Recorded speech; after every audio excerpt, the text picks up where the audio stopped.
सुनो नीलिमा, आज लच्छे पराठे और पनीर की सब्जी बनाना, साथ में मटर पुलाव भी बना लेना। पनीर कितना लाना होगा बता देना, और भी कोई जरूरी सामान लाना हो तो वो भी बता देना। शाम को दुकान के लड़के के साथ भिजवा दूंगा। आलोक जी ने अपनी पत्नी से कहा। एक पाव पनीर हो जाएगा, अभी तो कुछ और याद नहीं आ रहा। अगर कुछ मंगाना हुआ तो फिर फोन कर दूंगी। नीलिमा जी बोली। बहू, सुना ना तुम्हारे पापा जी क्या कहकर गए हैं। रात को खाने में लच्छे पराठे, कढ़ाई पनीर और मटर पुलाव बना देना, साथ में बूंदी रायता भी बना देना, रोहित को पसंद है। नीलिमा जी ने अपनी बहू भूमिका से कहा। मम्मी जी, बूंदी तो नाम मात्र की ही है, और मंगवा दीजिए, सबको नहीं पूरा होगा रायता, भूमिका ने कहा।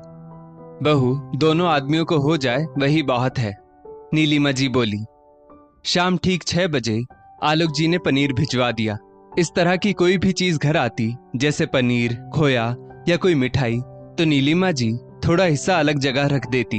इस तरह जितनी सामग्री बचती, जाहिर सी बात है सबके लिए कम ही रहती। उतने में ही बहू को खाना बनाना होता। नीलिमा जी ने एक पाव पनीर में से कुछ हिस्सा पनीर का निकाल कर फ्रिज में रख दिया। मम्मी जी, सब्जी में एक पाव पनीर लग ही जाएगा, बेकार में फ्रिज में क्यों रख दिया आपने, भूमिका बोली। कल इससे नाश्ते में आलू पनीर वाले पराठे बनेंगे, और वैसे भी इतने पनीर से अच्छे से सब्जी बन जाएगी। हाथ में बरकत और खिलाने की नीयत अच्छी होनी चाहिए, नीलिमा जी बोली।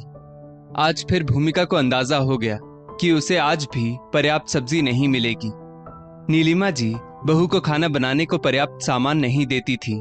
अगर गलती से बहू ने खुद के अंदाजे से सामान निकाल कर रसोई बनाई तो वो ड्रामा शुरू कर देती। 2 रोटी और आधा कटोरी सब्जी भी अगर बच जाती तो वो कहती, खाना बर्बाद करने के लिए नहीं बनाया जाता। मम्मी जी, भूख का अंदाजा समझ नहीं आता, कभी कोई 3 रोटी खाता है तो कभी 2, इसीलिए 2 रोटी ज्यादा बना देती हूँ, सबको पर्याप्त मिले और खाना परोसते समय हाथ रोकना ना पड़े। थोड़ा सा बचा हुआ खाना हम जरूरतमंद को या फिर जानवर को भी तो दे सकते हैं, भूमिका कहती। पर नीलिमा जी को बहू की हर बात काटने की आदत थी। उन्हें बस अपना सिक्का मनवाना होता, चित भी उनकी पट भी उनकी। खैर, सास के निर्देश अनुसार भूमिका ने पनीर की सब्जी, लच्छे पराठे, पुलाव और बूंदी रायता बनाया। सास भी पति और बेटे के साथ बैठ गई। वाह बहू, बहुत ही स्वाद सब्जी बनाई है, पेट भर गया लेकिन मन नहीं भरा, ससुर आलोक जी बोले। रायता थोड़ा ही बना था, ससुर और पति को देने के बाद थोड़ा सा ही रायता बचा था, जो सास ने पूरे का पूरा अपनी थाली में रख लिया, ये जानते हुए भी कि बहू का खाना भी बाकी है। ले बेटा, सब्जी और ले, नीलिमा जी बोली। नहीं माँ, बस मेरा खाना हो गया, भूमिका का पति रोहित बोला। अरे बहू, मैं तो भूल ही गई, वो पड़ोस के घर से कल कटोरी में रसगुल्ले आए थे ना, उस कटोरी में पनीर की सब्जी डालकर दे आओ, नीलिमा जी बोली। हाँ बहू, सब्जी तो बहुत टेस्टी बनी है, दे आओ, ससुर आलोक जी बोले। उन्हें क्या पता था कि बहू के लिए सब्जी कम पड़ जाएगी। अब भूमिका चुपचाप किचन की तरफ गई, अपने लिए बची थोड़ी सी सब्जी कटोरी में रखी और पड़ोसी को दे आई। अरे भूमिका, हम सबका हो चुका, तुम भी खाना खाने बैठ जाओ, भूमिका का पति रोहित बोला। भूमिका की खाना खाने की इच्छा ही मर चुकी थी, ना सब्जी थी ना रायता। उसने पराठा लिया, थोड़े पुलाव और दही के साथ खा लिया। मम्मी जी देखिए, मेरे लिए सब्जी ही नहीं बची, मैंने पहले ही कहा था पूरा पनीर उपयोग कर लेते हैं, ग्रेवी भी नहीं बची, भूमिका बोली। अब बहू, तुम्हारे हाथ में बरकत ही नहीं है, कैसे खाना बनाती हो कि तुम्हारे लिए ही खाना कम पड़ जाता है। ससुराल में इस तरह से शिकायत नहीं करते। हमारे समय में कभी कभी हमारे लिए भी सब्जी, मिठाई, दाल नहीं बचती थी, तो हम जो मिलता था उसी में संतुष्ट रहते थे। तुम्हारी तरह खाने के लिए सास से शिकायत नहीं करते थे, नीलिमा जी बोली। वैसे तो ये हमेशा का था, भूमिका को कोई भी अच्छी टेस्टी चीज खाने को कम ही मिलती थी या कभी कभी मिलती ही नहीं थी। सुबह की चाय नीलिमा जी ही बनाया करती, दूध वाले से दूध लेना, उसको गर्म करना, दही जमाना, ये काम नीलिमा जी ही करती। भूमिका ने अपनी चाय और अपने पति को दी जाने वाली चाय में हमेशा फर्क महसूस किया। नीलिमा जी भूमिका की चाय सबसे आखिर में बनाती, जिसमें कम दूध और पहले से उपयोग में ली जाने वाली चाय पत्ती उपयोग करती। ना अदरक, ना इलायची, ना चाय का मसाला, कुछ भी नहीं डाला जाता। एक दिन ऑफिस से आते आते रोहित ने भूमिका को कॉल करके पूछा, पान ले आऊं, खाओगी? हाँ ले आइए, मेरे लिए मीठा पान। भूमिका बोली। ठीक है, मम्मी पापा से भी पूछ लो। रोहित बोला। बहू, मेरे लिए सादा पान। और तुम कौन सा खाओगी रोहित की माँ? आलोक जी बोले। मेरे लिए मत मंगवाना पान, नीलिमा जी बोली। फिर भी रोहित एक एक्स्ट्रा पान ले आया। रात के खाने के बाद सभी ने पान खाने का सोचा। तभी उसी शहर में रहने वाले रोहित के दूर के मामा जी घर आ गए, करीब रात के 10 बजे। भूमिका ने अपने पति ससुर जी के साथ साथ मामा जी को भी पान ऑफर किया। उन्होंने पान खाने के लिए हाँ बोल दिया। तभी सास नीलिमा जी बोल पड़ी, बहू मुझे भी पान दे ही दो। जबकि वो अच्छे से जानती थी कि उन्होंने पान के लिए पहले ही मना किया था और बहू को पान पसंद है। भूमिका ने अपने हिस्से का पान नीलिमा जी को दे दिया। पूरा पान उन्होंने खा लिया, जबकि वो चाहती तो आधा पान अपनी बहू को भी दे सकती थी। ऐसे तो भूमिका को ससुराल में कोई दूसरी परेशानी नहीं थी, बस सास की सी खाने पीने की हरकत से परेशान थी। भूमिका सोचने लगी, मायके में तो सबसे पहले हर चीज उसे ही मिलती थी। अपने घर में जब जी चाहे खा पी सकती थी।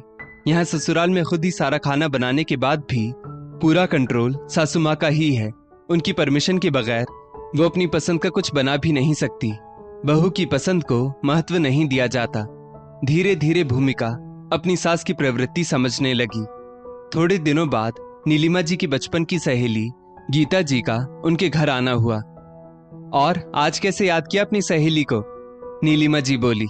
गीता के हाथ में निमंत्रण पत्र देख नीलिमा जी बोली, बेटी की सगाई या सीधे शादी का निमंत्रण पत्र है? गीता जी निमंत्रण पत्र नीलिमा जी के हाथों में देते हुए बोली, ये दावत बेटी की सगाई या शादी की नहीं, बल्कि बहू की बीएड पास कर सरकारी नौकरी लगने की खुशी में है। नीलिमा जी को ये बात कुछ हजम नहीं हुई। तभी गीता जी बोली, 2 साल पहले असमय मेरे पति के अचानक दुनिया से चले जाने के बाद बहू ने ही पूरे परिवार को संभाला। मेरी बेटी की भी पढ़ाई में मदद की। फिर उसे जो थोड़ा बहुत समय मिलता उसमें बीएड की परीक्षा की तैयारी करती। 2 साल मुझे और घर परिवार संभालते हुए उसने बीएड कर ली। अब उसकी मेहनत का फल उसे मिला। उसे सरकारी स्कूल में टीचर की जॉब मिल गई है। यही संस्कार लेकर मेरी बेटी भी ससुराल जाए, मायके ससुराल दोनों का नाम रोशन करे। गीता जी बोली।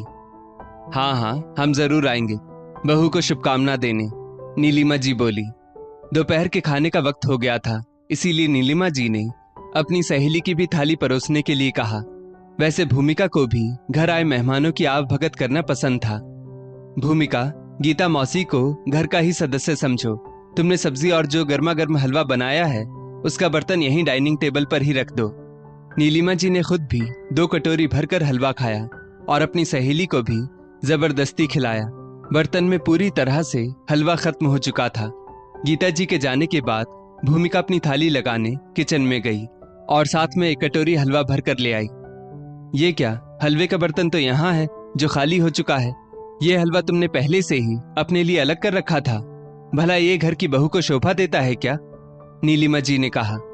मम्मी जी, घर की बहू के लिए पर्याप्त भोजन नहीं रखा जाता, उसकी पसंद को अहमियत नहीं दी जाती। क्या ये शोभा देता है?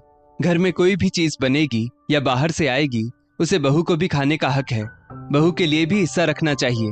अब मैंने डिसाइड कर लिया है, मैं अपना हिस्सा पहले से ही निकाल कर रखूंगी या आप लोगों के साथ ही खाना खाने बैठूंगी। अगर आपको मेरा ध्यान नहीं है तो मुझे तो अपना ध्यान रखना ही होगा, भूमिका ने कहा। भूमिका की ये बात नीलिमा जी ने नमक मिर्च लगाकर अपने पति से कही। हमारे लिए बहुत शर्म की बात है कि घर में सब कुछ होते हुए भी हमारी बहू को ऐसा कदम उठाना पड़ा।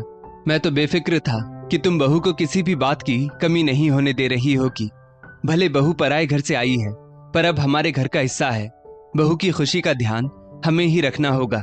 खाने पीने की चीजों में मैंने कभी कोई कमी नहीं रखी। तुम जो मंगवाती हो वो मैं लाता हूँ, तो फिर तुम बहू के लिए खाने पीने की चीजों पर हाथ क्यों तंग कर लेती हो? ये तुम्हें शोभा नहीं देता। सीखो अपनी सहेली गीता से। बहू की खुशी के लिए क्या कुछ नहीं करती, और एक तुम हो, खाने पीने की चीजों में भी पाबंदी। छी छी, मुझे तो कहते हुए भी शर्म आ रही है। खाने पीने की चीजों के लिए रोकना टोकना अच्छी बात नहीं है। नीलिमा, तुम्हारी ऐसी हरकतें ही घर में कोहराम, कलह, झगड़े की जड़ बनेंगी। सास बहू की नोक झोंक भी कभी कभी बड़े पारिवारिक क्लेश का कारण बन जाती है। कान खोलकर सुन लो, आइंदा से फिर कभी ऐसा ना होने पाए। आलोक जी ने नीलिमा जी को अच्छे से समझा दिया था। उसके बाद नीलिमा जी पर्याप्त मात्रा में सामान बहू को निकाल कर देती, कभी कभी तो कह देती अपने अंदाजे से खाना बना लो। उसके बाद भूमिका को पहले से अपने लिए भोजन निकालने की जरूरत नहीं पड़ी, वो भी सबके साथ संतुष्ट होकर खाती और खिलाती। दोस्तों, ससुराल में एक बहू पर खाने पीने में बेवजह रोक टोक नहीं होनी चाहिए। उसे भी सभी सदस्यों की तरह पर्याप्त भोजन तो मिलना ही चाहिए। ये दिक्कत शादी के शुरुआती दिनों में कई लड़कियों को आती है, मगर ये स्थायी नहीं होती। अपनी परेशानी को व्यक्त करना अपराध नहीं है। यदि स्वस्थ तरीके से अपनी बात रखी जाए तो लोग उसे तवज्जो देते हैं। ससुराल वालों के आगे धीरे धीरे खुलने का प्रयास लड़की को खुद करना पड़ता है, इसमें उसकी कोई सहायता नहीं कर सकता। अपने हक के लिए स्वयं ही आवाज उठानी होती है। इस स्टोरी को लेकर आपकी क्या राय है, नीचे कमेंट करके जरूर बताइएगा। और ऐसी ही और भी बेहतरीन वीडियोस के लिए हमारा पेज जरूर फॉलो करें। धन्यवाद।